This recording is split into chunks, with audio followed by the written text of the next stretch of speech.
Tabbat yada abi lahabin wa tab.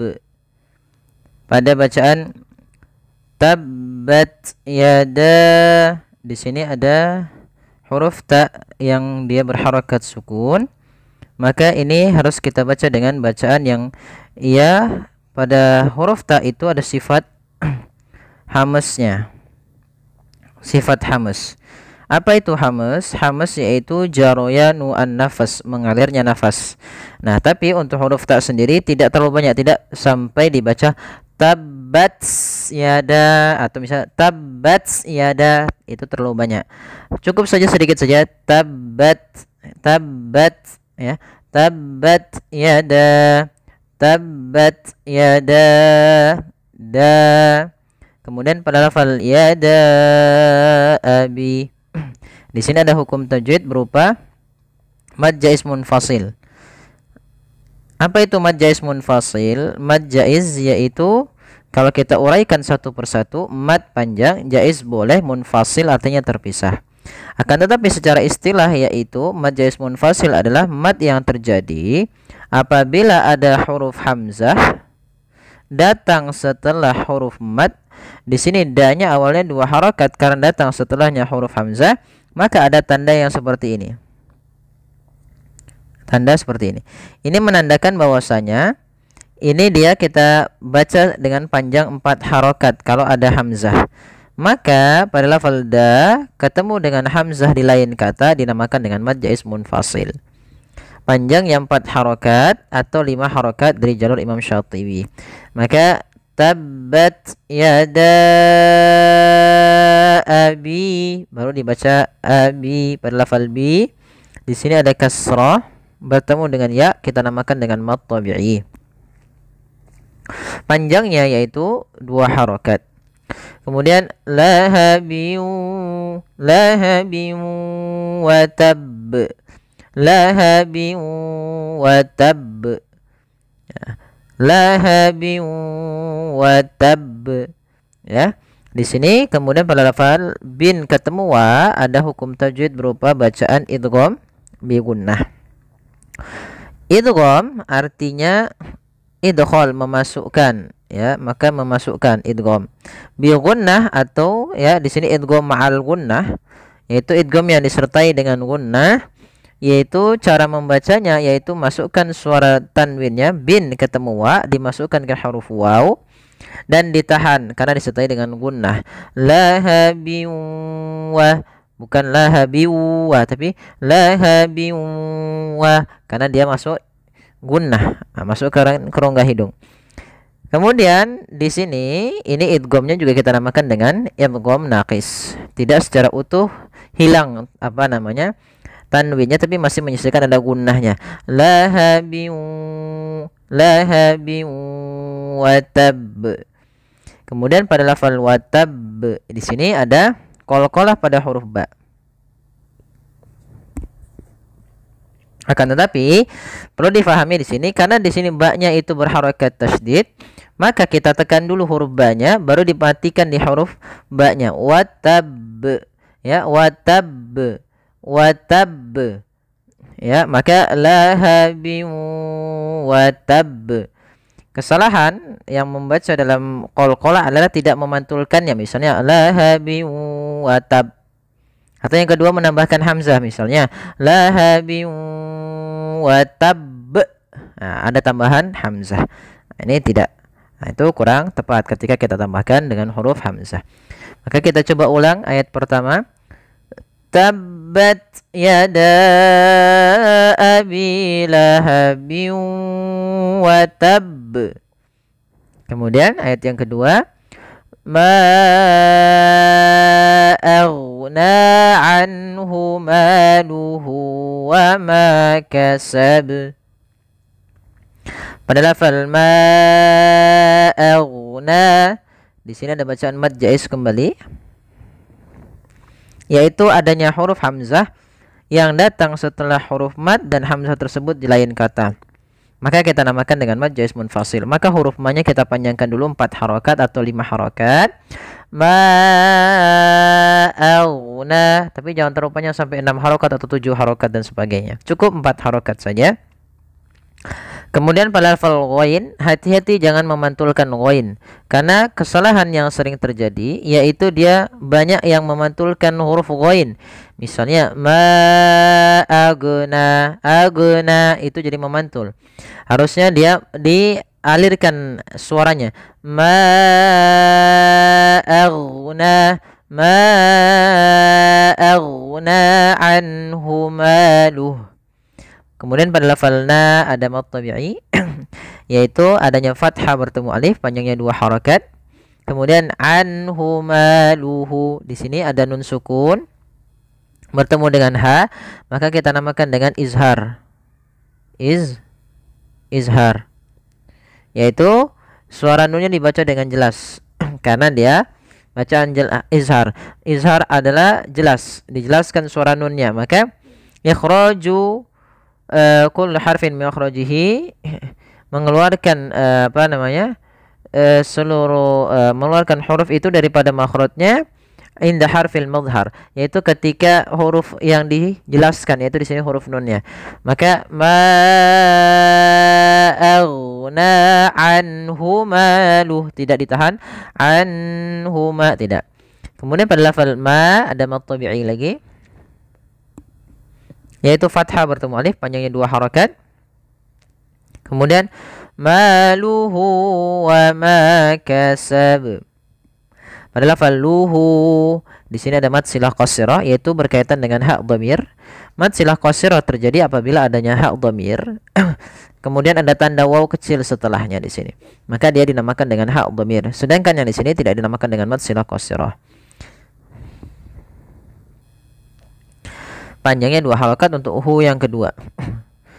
Maka kemudian wa ma kasab, di sini ada mad tabi'i lagi, yaitu fathah bertemu dengan alif, panjangnya 2 harakat pada lafal ma.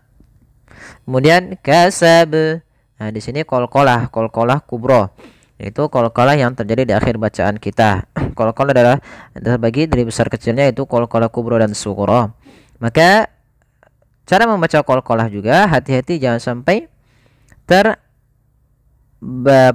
tidak dipantulkan. Misalnya kasab, atau yang kedua yaitu dia ditambahkan hamzah, misalnya kasab. Nah, ini sama. Tidak seperti itu, tapi wa ma kasab. Kita ulangi. Ma aghna anhu maluhu wa ma kasab. Kemudian sayasla naran dzata lahab.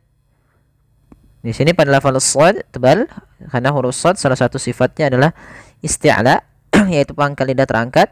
Yang kedua idbaq. Idbaq itu berarti terangkatnya lidah sehingga dia menebal. Tebal. Sayaslana. Kemudian pada lafal la ada mad tabi'i, yaitu fathah bertemu dengan alif, panjangnya 2 harakat. Na ada fathah bertemu alif, mad tabi'i lagi, panjangnya 2 harakat. Kemudian sayasla naran dza. Kemudian pada lafal ran ketemu dengan za, maka ini kita menggunakan dengan bacaan ikhfa, yaitu adanya tanwin bertemu dengan salah satu huruf ikhfa yang 15. Salah satunya adalah huruf dzal, yaitu contohnya huruf 15 itu apa saja terkumpul dalam sebuah bait. Sif dza sana kam jada syakhsun qad sama dum tayyiban fi zidtu qad da'a zalima. Ada 15. Kalau diurutkan ta sa jim dal dzal dan seterusnya sampai fa qaf gitu ya. Maka di sini tanwinnya kita samarkan ke huruf dzal, karena ikhfa itu membaca di antara izhar dan idgham. Izhar suara nunnya jelas, kalau idgham surahnya dihilangkan. Maka kalau ini disamarkan. Naran dza, langsung ke huruf dzalnya sambil ditahan dengan gunnah. Kemudian pada lafal dza, hati-hati jangan terbaca dengan zata lahab dengan huruf zai, karena di sini huruf dzal. Kemudian pada lafal dza sendiri ada hukum tajwid berupa mad tabi'i, yaitu adanya fathah bertemu dengan alif, panjangnya 2 harakat. Kemudian lah ya talahab, ya zata lahab. Di sini ada qalqalah, yaitu sudah kami jelaskan bagaimana cara membaca qalqalah di akhir bacaan. Yang pertama tidak boleh ada tidak boleh. Yang pertama tidak boleh dia tidak maaf. Yang pertama dia wajib mantul, maka kesalahan adalah tidak memantulkannya. Yang kedua tidak boleh menambahkan dengan huruf hamzah. Kita coba ulang. Sayasla naran dzata lahab. Kemudian wamra'atuhu hammalatal hatab. Kemudian pada lafal wamra'atuhu, di sini alifnya tidak dibaca, tidak boleh kita baca wam, enggak, tapi langsung saja ke huruf mim yang mana alif dianggap tidak ada. Wamra'atuhu, di sini lagi mad silah qasirah. Itu ada hak dhamir, yaitu menunjukkan kata ganti, kemudian bertemu dengan huruf waw kecil setelahnya, kita panjangkan 2 harakat untuk mad silah qasirahnya. Hamma, ada bacaan gunnah pada lafal mim bertasydid sebagaimana yang disampaikan oleh Imam Al-Jamzuri, wa gunna miman thumma nunan syuddida, dan gunakanlah huruf mim atau nun yang bertasydid, atau ketika mim dan nun bertasydid itu kita tahan dulu. Kalau dia mim berarti tahan nya, kalau nun berarti tahan nya, maka hamma tidak langsung dilepas hammalatal hatab, tapi tahan dulu hamma. Ya, kemudian pelafal ma sendiri ada bacaan mad tabi'i, panjangnya 2 harakat yaitu fathah bertemu dengan alif. Kemudian latal hatab, hammalatal hatab. Di sini ada alif lam, yaitu alif lam qamariyah, alif lam yang ditulis dan dibaca. Kemudian pada lafal qalqalah, pada lafal hatab, kesalahannya jangan sampai dibaca ada tambahan hamzah, yang kedua tidak memantul. Kita coba ulang. Wamra'atuhu hammalatal hatab.